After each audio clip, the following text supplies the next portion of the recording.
Tonight, to mention what it's like to dive for and discover a sunken ship. Not on the high seas, right in the Twin Cities.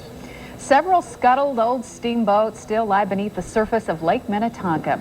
They're left over from an armada of 97 ships that took tourists to a dozen hotels and other attractions around the lake a century ago. Now, most were dismantled and shipped out, but a few were intentionally sunk off Big Island. Now, in those days, the lake also served as a dump. But now, that century-old trash often looks more like treasure. The conditions on Lake Minnetonka often discourage all but the most determined divers. That just makes it all the more exhilarating when they discover an old wreck, like the one you're about to see. Tom Stewart has tonight's Dimension Report.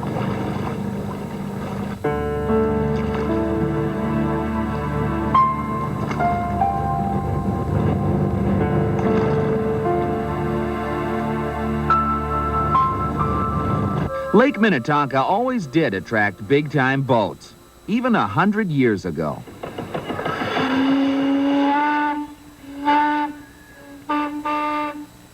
Dozens of steamers used to come and go among the highbrow hotels here, and not all of them made it.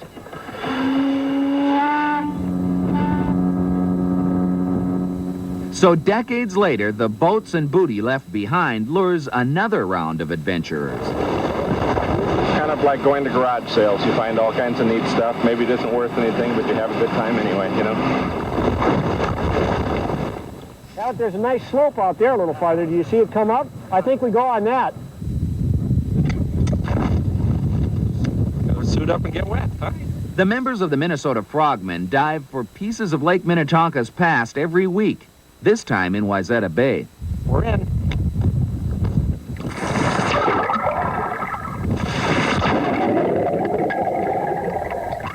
The safety flag helps protect them from the heavy boat traffic above. Still, that danger and the poor visibility keep most divers away.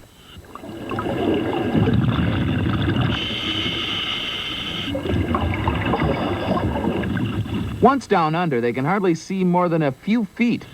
The silt forces them to feel their way around.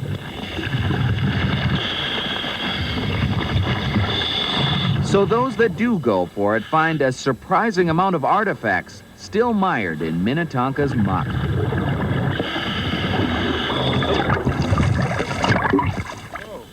It's an anchor. Nice find. Very nice. You don't see these anymore. This one here, this Glick Brewing Company bow, on the cork on the inside it said 1877. How do you know where to look for these? We like to dive mostly off where the old steamboats went and off the old hotels. Brian Grandy's collection serves as a sort of looking glass into the last century.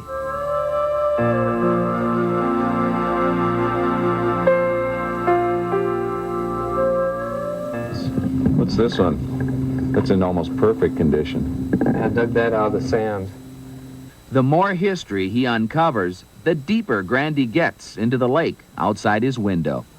Here we have a grappling iron from a shipwreck where 10 people drowned. Out in search of old boats, as well as bottles. There's older wrecks, some good history to the lake. Around here, most divers go all the way to the Great Lakes searching for shipwrecks. Yet half a dozen or so sunken old steamers remain undetected right in the metro area, somewhere down here on Lake Minnetonka.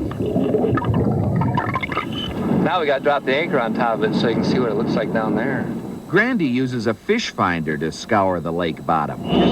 There it is. Look at that. Yeah, that's it. Comes up to 21 feet. This one showed up several years ago. And they still get a thrill out of returning to this wreck, a houseboat that sank sometime around 1976. Yeah, the steering wheel was up by the smashed up area. There was an accident that hit the front right of the boat. I'm surprised there's still stuff to be found out there. I went inside the wreck and I found the medicine cabinet. I opened up the door and it fell off my hand. We can't figure out how that guy smashed that boat. Yet Grandy always dreamed of discovering one of the much bigger and older steamboats last seen on the lake in the 20s. That's where all the treasure is. They lose it and we find it. Recently, he hit it lucky. locating what he calls the biggest shipwreck available to divers in the metro area. How cold is it down there? Oh, it's probably in the 50s. Grandy and fellow diver Claudia Cook agreed to share their secret with us as long as we kept the location confidential.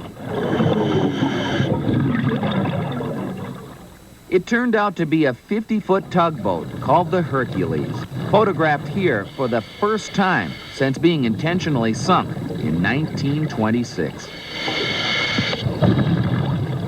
Well, there's some nice cleats on and stuff. I don't know if anybody'd want to take them, but I think it should be safe for other divers to look at. The darkness only adds to the mystery of the waterlogged ruin, which appears in remarkable shape. It still contains the rocks used to sink it, but you can make out the rudder and the propeller some 66 years later, and the stanchions on deck. Other historic steamers and relics await discovery out here.